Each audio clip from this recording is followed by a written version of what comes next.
Welcome to the Blogger Genius Podcast, brought to you by MiloTree.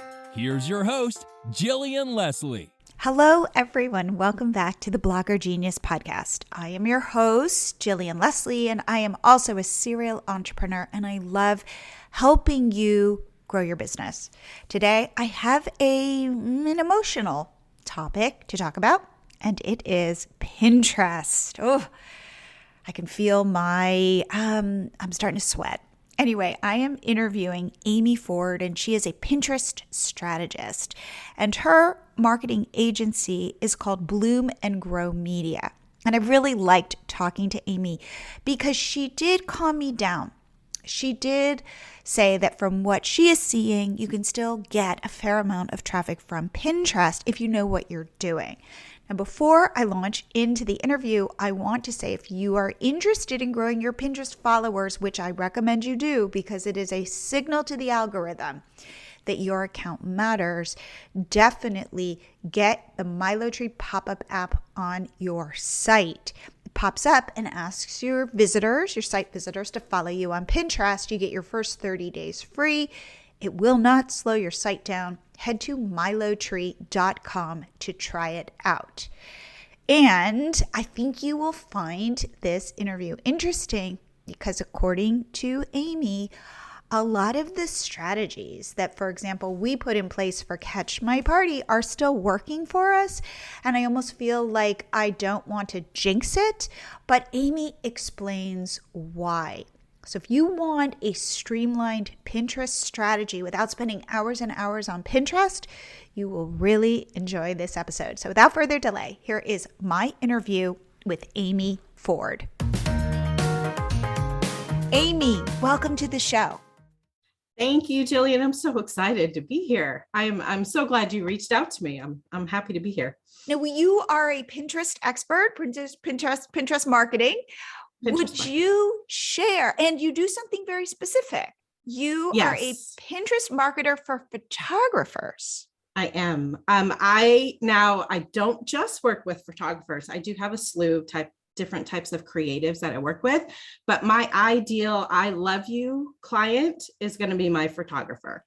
I started working with a photographer 4 years ago when I started my business, and I just love it. You guys have these amazing visuals and you have amazing blog content, and you need to be on Pinterest.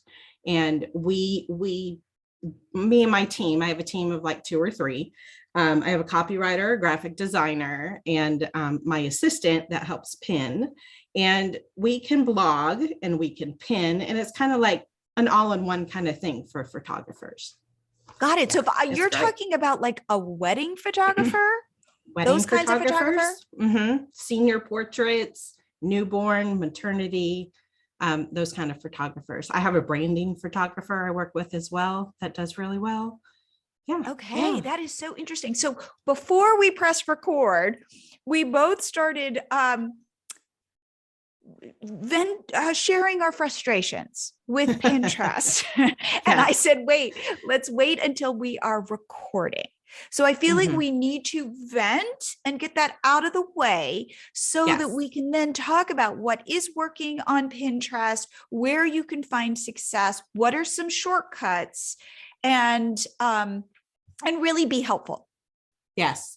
And I totally get your frustration. As someone that is in there 24/7, 5-7 days a week, looking at accounts, it is not the platform it used to be before the pandemic. I don't know where the switch happened, somewhere in that mid 2020, where you could pin all these pins and drive all this massive traffic to your sites. And it's just not that platform anymore. It is still a search engine. People go to Pinterest to get inspired, find the next idea. I go there for recipes and DIYs. I also go there for business information. I need to know how to write a blog in 10 minutes. Somebody's got to have a checklist for that kind of thing, right? So that's where I go to look for things like that. But Pinterest it's not as user-friendly as it used to be. You can't just click a pin and go to someone's site and read a blog post or, get a product, you kind of have to go through the steps with these, what they call idea pins now, which are like yes. Right. Well, let's step back. So let's get into the shoes of Pinterest. Okay. So Pinterest started, and it was a search engine. It was a visual search engine. And Yes. their job in the beginning was to serve up other people's content and then send you to where you could go, say, get the recipe, get the DIY, get the checklist. And it was simple. Yes. Very simple. But the thing about it was Pinterest was sending you off the platform like Google does. Right. Exactly. And that is still its main purpose. But Pinterest, when they went public, they are a business that makes money. They now want you to stay on the platform. So they've created these tools and things, these best practices they want you to do to stay on the platform. A, to show you more ads. 2, to stay there and engage with other people you follow. That's what, look at videos. The longer you're on the platform, they can read. It's that algorithm thing. So they can show you more of what you're stopping and pausing and clicking on and those kinds of things. So they want you to stay. That's their goal. So it seems like this. It seems like Pinterest is chasing Instagram and Instagram is chasing TikTok. And Pinterest, I think, looked at Instagram. Instagram makes it hard. I mean, they're making it a little bit easier now to click off of Instagram, but really Instagram is an immersive experience. You're on Instagram to stay on Instagram. Even when people could get the swipe up after 10,000 followers, people didn't really want to swipe up because they didn't want to be leaving Instagram. So Instagram created this world where it's sticky. And the thing with Pinterest, it wasn't meant to be a sticky platform. And I think now they've said, wait a second, we need a way to get people to create content on the platform. It's no longer I create content on my blog and pin it. It's now I need to be a creator on Pinterest so that I can pull people onto Pinterest. And as you say, they will stay and see more ads. Yes. Yes. Like followers didn't used to be a thing on Pinterest. Everyone said for years, oh, don't worry about followers. Followers don't matter. But followers are important now because they're going to see your stuff in their feeds first.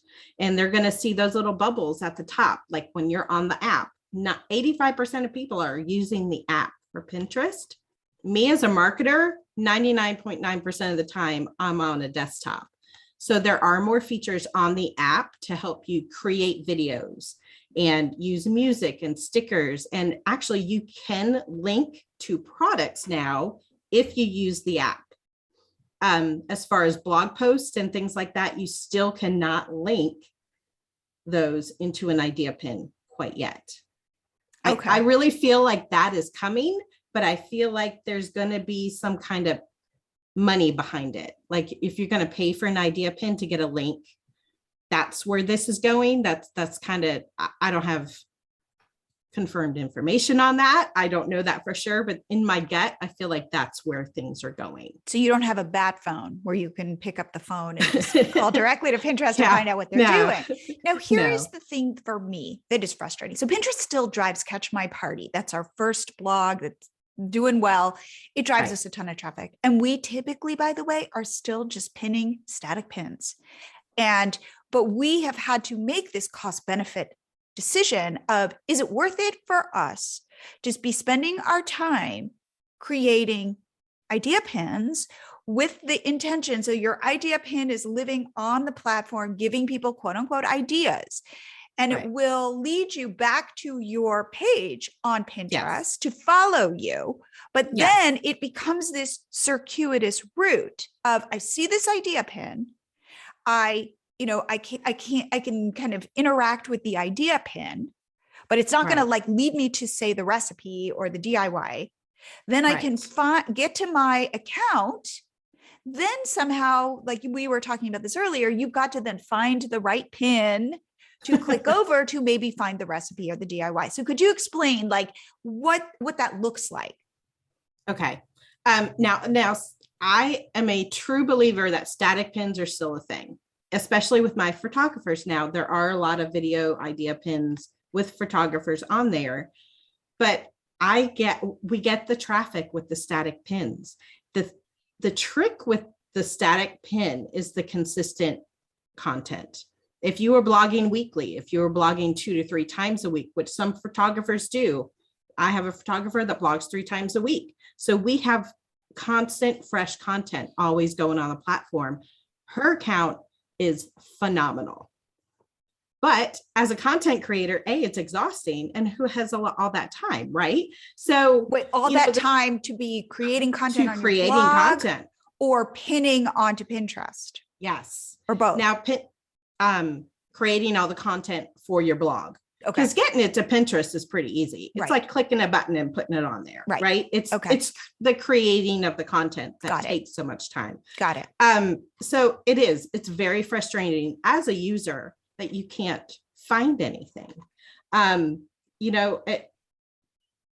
think if you haven't started with idea pins, I don't know if I want to say you need to start doing it. I know I was like the devil's advocate on that. It's like, I feel like if you're going to start it, and then it's going to decrease your static pin, your organic reach at that point. Does that make sense? No, say that. Explain that. If you're not using idea pins now, right? You're just pinning the static original content. Yes. I feel like if you try to start with idea pins, that's going to decrease your reach on those other pins that you have up You've there. Seen that? I've seen that. I've seen it. And I may get a lot of flack for saying that, but because I know there are some that are like, oh, it doesn't matter, just one idea pin a week. But I really feel like it does decrease your reach with the other content that you're putting on Pinterest because they prefer those idea pins. Now, what about video pins? Because so it was initially static pins, and then they went to video pins, and then it was like add video pins because they could link. Let's see. I'm trying to. You had to look for it. In chronology, you had to look for double click it. Yes, it was harder to click over with the video pin. Yes, and I'm not seeing the engagement and the reach on video pins, like they used to a couple of years ago when they first were pushing. Let's make more video. Let's because that's where everything is going. Everything is going to video. So. Yeah, I personally, on accounts that I manage, and I don't have huge accounts. I have small businesses. I have small bloggers. It is still the top social traffic driver compared to Instagram and compared to Facebook. Right under Google, Pinterest is right there driving that traffic. Is it 1 million clicks a month? Oh, heck no. No, let's be honest. It's not. But it is still their top social traffic driver. Yes. And the thing with it, but the stuff is evergreen and it's always going to be there, and it's taking longer to get that traffic. So that pin you pin today from your blog may not start seeing that traffic for 6, 9, 12 months from now. Wow. I'm seeing pins recirculate from 2 years ago that are our top traffic driving pins. Our most engaged pins are the older pins. So it's there. All this fresh stuff that you're putting now is going to pay off in the long run. So you've got to shift your mindset. Like, okay, it used to be 3 to 6 months that things would take off on Pinterest. I really feel like it's going to be longer just because you've got to get that into the algorithm and all the search terms and things people are looking for. I feel like the older content is doing better than the fresh content. Here's just a hypothesis. Do you think, because as a user of Pinterest, I go to Pinterest and let's say I go on the app and I'm seeing all these idea pins, but I can't get to the content in the way I'm used to. Like I click over and I get to the recipe, that is why the old stuff is actually performing, because that's what I want as a user. Right. So they're saying you want all these idea pins. And I'm going, no, I don't want these idea pins. If I want to look at pretty food, I could go to Instagram. Like I've already got that covered. I want a recipe. I don't want 5 steps. on how to make the recipe. Like, what am I going to do? Am I going to have my phone out there while I'm going through the idea pin? And then I'm cooking. No, personally, I'm old school. I take that recipe, I print it out. Yes. Yeah. And I pull them up on my iPad and I don't turn my screen off. I shut off that screen close after 30 seconds so I can see the recipe as I'm cooking. Right. So it's there. So yes. am I going to be cooking alongside an idea pin? I'm not. Probably not. No. And I don't think anybody is. And that's what's so frustrating for the user. Like I said, we talked about this before. My daughter-in-law and I have this conversation all the time. She's like, I can't find anything on Pinterest anymore because I can't go anywhere. And it is a very frustrating user experience. And you see it in like Facebook groups and blogging groups and things like that. And I see people's frustration. And like you said, I don't have a bat phone to call Pinterest and say, hey, we're out here and we are frustrated. Can you please give us an option to make this better? We understand you want to grow your business and make money and run ads and be cool and hip like all these other platforms, but you still have the old school girls that just want a recipe. Yeah. Right?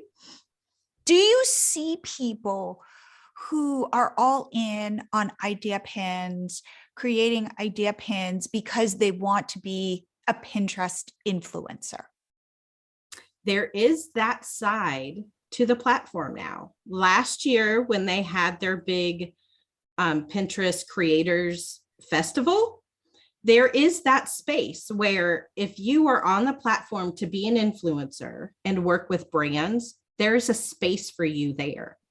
So you don't have a blog, or if you do, that's not where you're focused. You are focused now on Pinterest.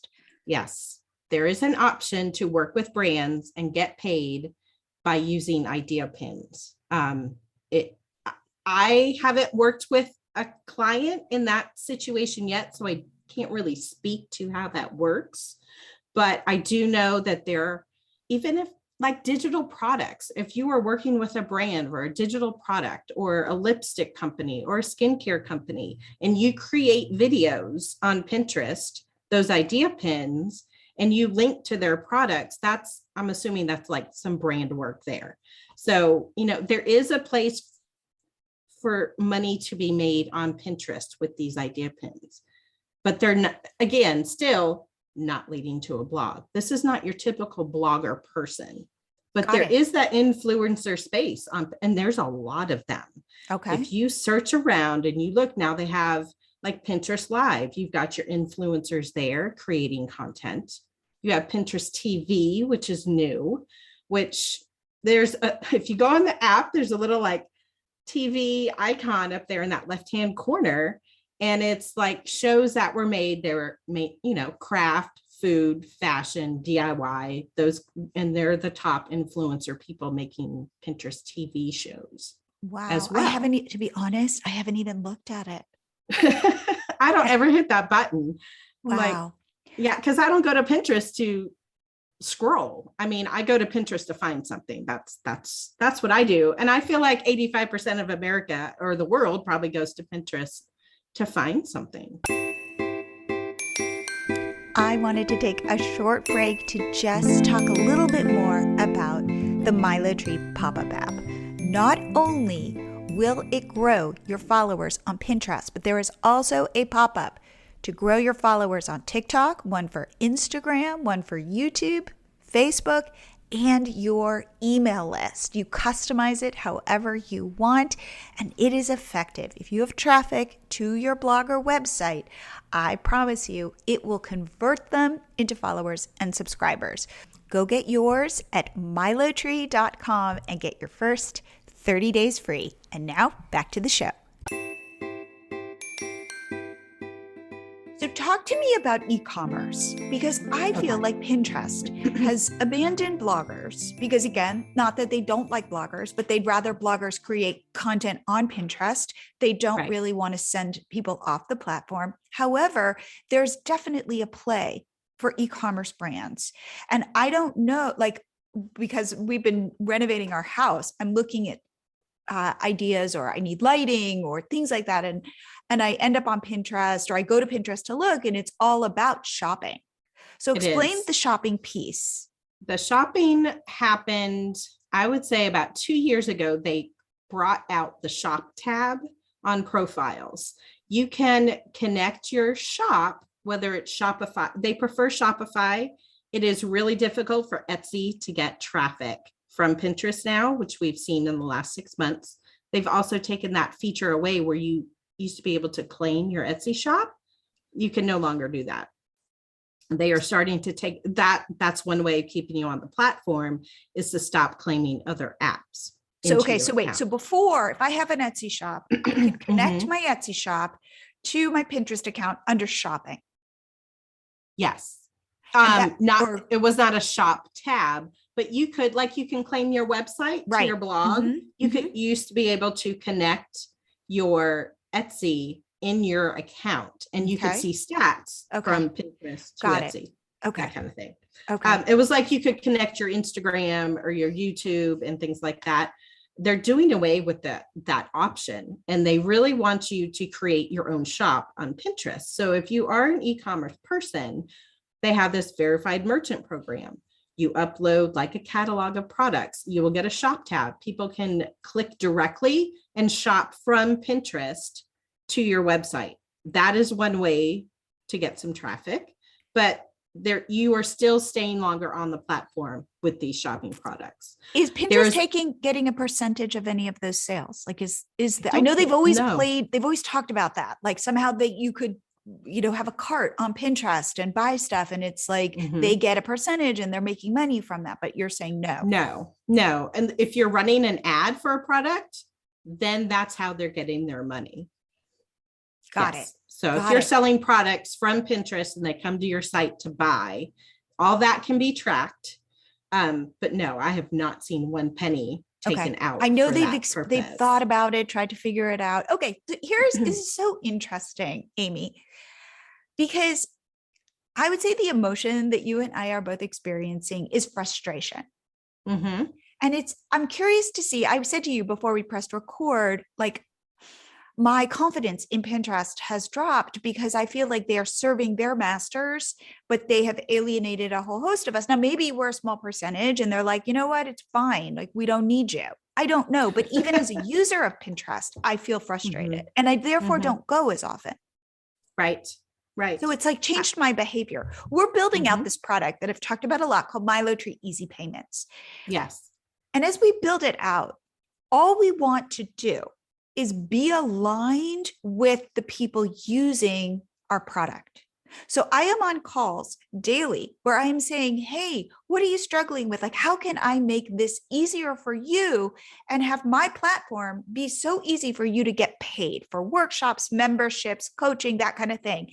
So all I am spending my time doing is trying desperately to align. Yes. And that's amazing. As a business owner, that's what you should do. You want to give your customer what they want, right? And are you saying Pinterest is not reaching out to the people that are really using the platform to give them what they want? Right. And therefore I go, ooh, do I feel like if I owned Pinterest stock right now, would I feel good about it? And chances are I wouldn't, because I feel like they're serving different masters, and even just they're not necessarily serving me as a blogger, although we are just doing static pins, my friend, and we do still get a lot of traffic. But we've kind of said we don't have the bandwidth to be doing all this. It just feels like chuffa. It feels like other just stuff. Well, the thing with the static pins is you don't need to be creating more than one a day. Let's just simplify life on Pinterest.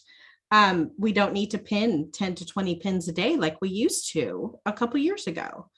You don't have to pin other people's stuff. You can just pin yours, and one pin per day. So 30 pins a month, minimum. You're still consistent on the platform. You're still showing Pinterest that you have fresh, valuable content that people want to see. Because honestly, humanly, who can create 10 fresh content pins a day. It's a lot. That's a lot. It's a lot. That's why you hire me. So that's here's a my lot. Here's my question for you. I totally get that. Here's my question for you. Is it still that thing that my Pinterest account, my boards matter, that I'm posting pins into multiple boards? Like where and what tools do I then need to pin one pin a day? Right. To save time, I still say use a scheduler. Whether you want to use, like I use Tailwind for my clients because I can batch things out all at once. Once a week, I go in there, I'll fill up their queue, 2 to 3 pins a day. And, I'm good to go for the week. Or you can go into Pinterest and use their scheduler. It's a little clunky. It's not like Tailwind. You can't just pull pins in and schedule them. It's very, there's a system that, I've, 1 pin a day. You have now, to is it one upload. pin now in multiple boards? Are you still pinning to multiple boards? I do not.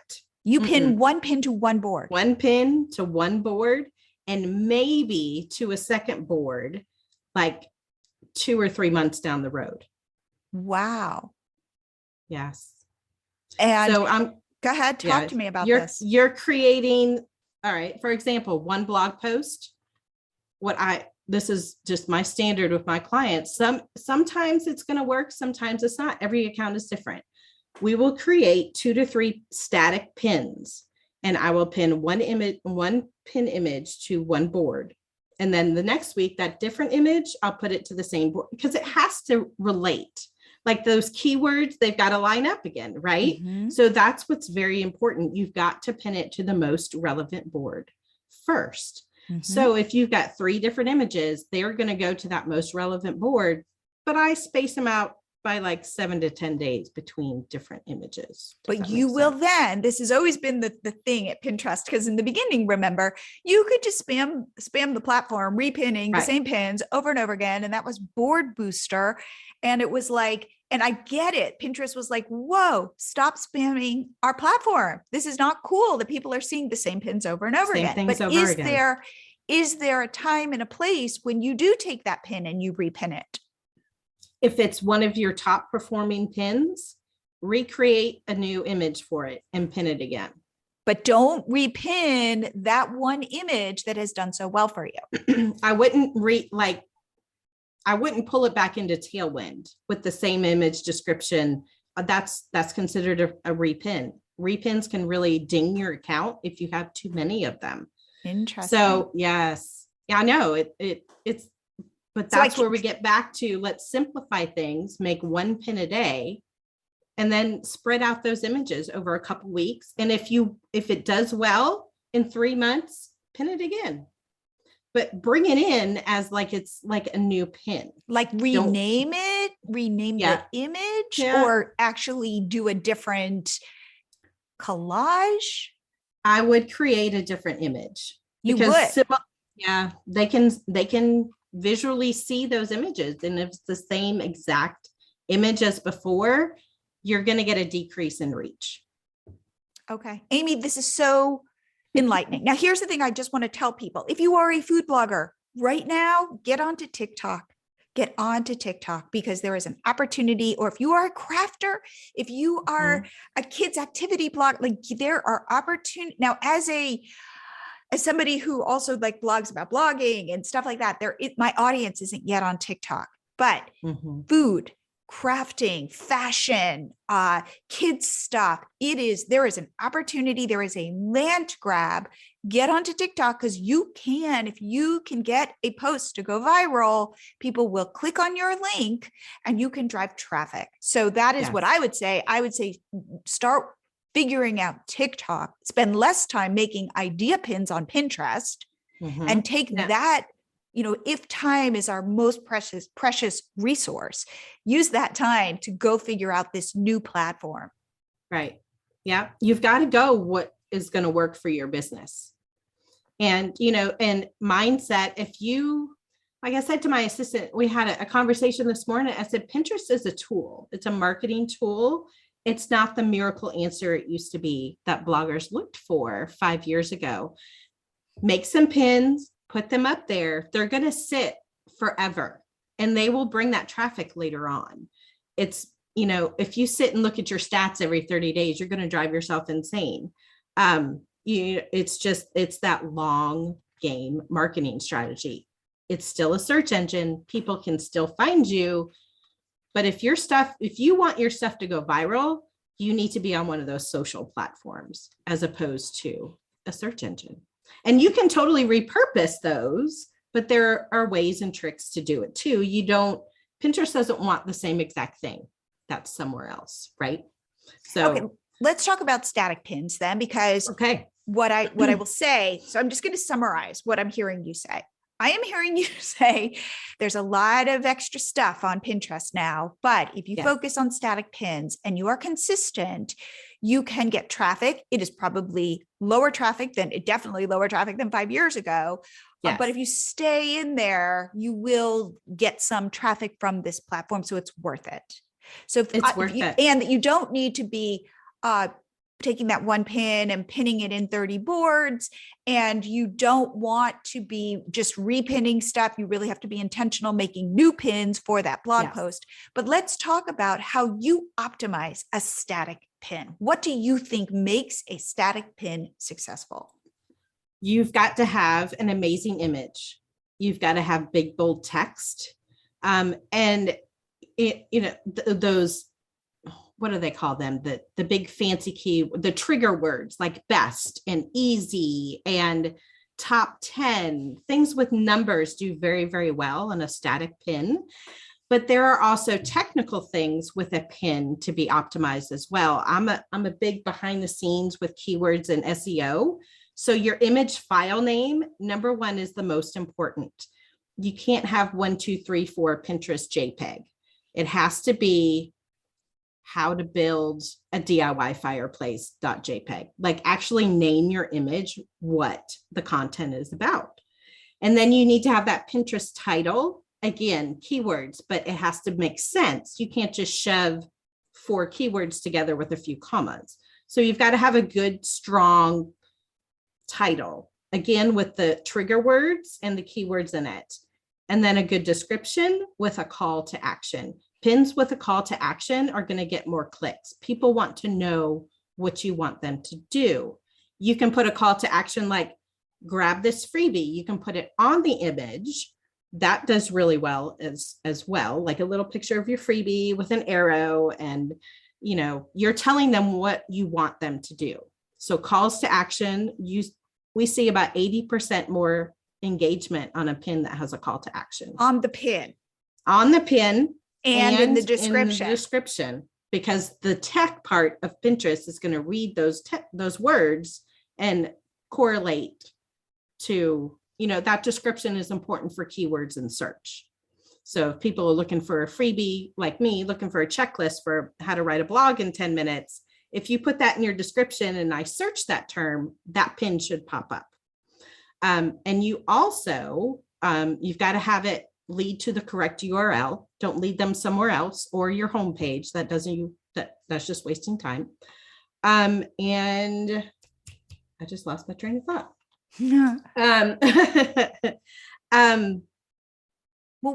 Alt text.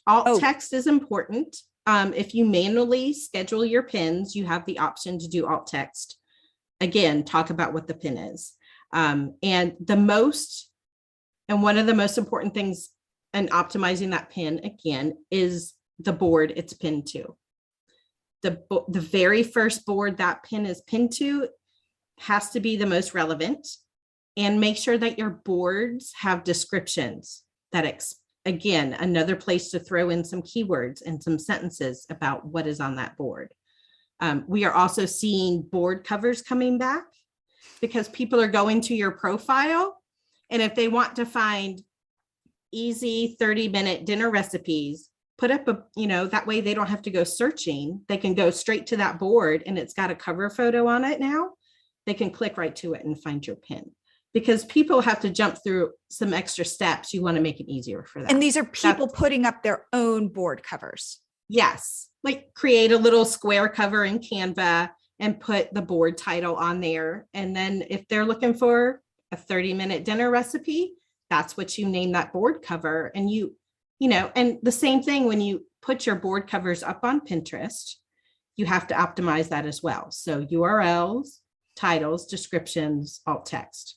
Make sure everything is optimized in order to get found in search. Just throwing pins up to throw pins up to fill a schedule is not going to help you. It's just, you're wasting your time. Be intentional with what you're going to pin and make sure it's what your audience wants to see. And hashtags have gone away. Hashtags are gone. Gone. There are still out there. Please, if you're listening, please don't put hashtags on your pins. It's one way of the spammers to be able to steal your content. And I think that's why Pinterest took it down, because there was a lot of stolen pin issues. And there's no reason to have hashtag. They're not clickable. They don't function that way anymore. So no reason. It does no good anymore. In your description, should you put your URL? No. If it's not clickable, you're taking up space. And that's a space that you could put more keyworded content. So the URL, just leave it in the URL slot. And to go back to idea pins, and I know we're talking about static pins. I know some people say put the URL in that idea pin, but it's not clickable and people don't copy and paste. They're just even if you did like a bit.ly dash, slash whatever, people are not going, I'm going to go type that in. Right. No, bit.ly URLs on Pinterest in general are not best practice. And I don't even think they'll approve a pin with a bit.ly link in it. It has to be a legit URL. Yep. Amy, I have to say that I asked you on the podcast because I have not done a Pinterest episode for a while. And I had a little bit of dread and anxiety, not because of you, but just because I feel like Pinterest, as I've shared, I feel like Pinterest has let me down.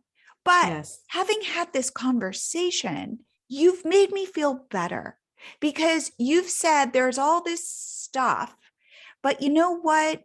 Certain rules still apply. And if you do them intentionally and you don't get distracted by all these other things and all the things people are saying in Facebook groups, and you just stick to what works for you on Pinterest, which makes sense, you can have success. So I want you to know that I'm leaving this conversation in a very different place than when I started. I thought you were going to tell me, okay, you need to be doing this many idea pins, and then you need to be having them go back to your account page, and then you've got to do fancy stuff on there to get and you're saying, no. Aren't you exhausted just talking about it? Yes. Well, that was it.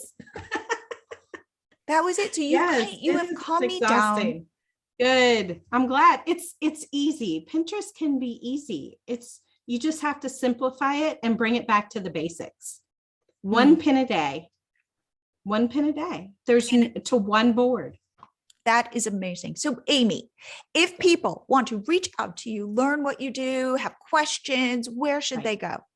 They can visit my site at bloomandgrowmedia.com. Wait, say it again. Say it again slowly. It is bloomandgrowmedia.com. Okay. And I am also on Instagram at amyford.pinterest. Awesome. They can reach me there. I have, they can check out my site.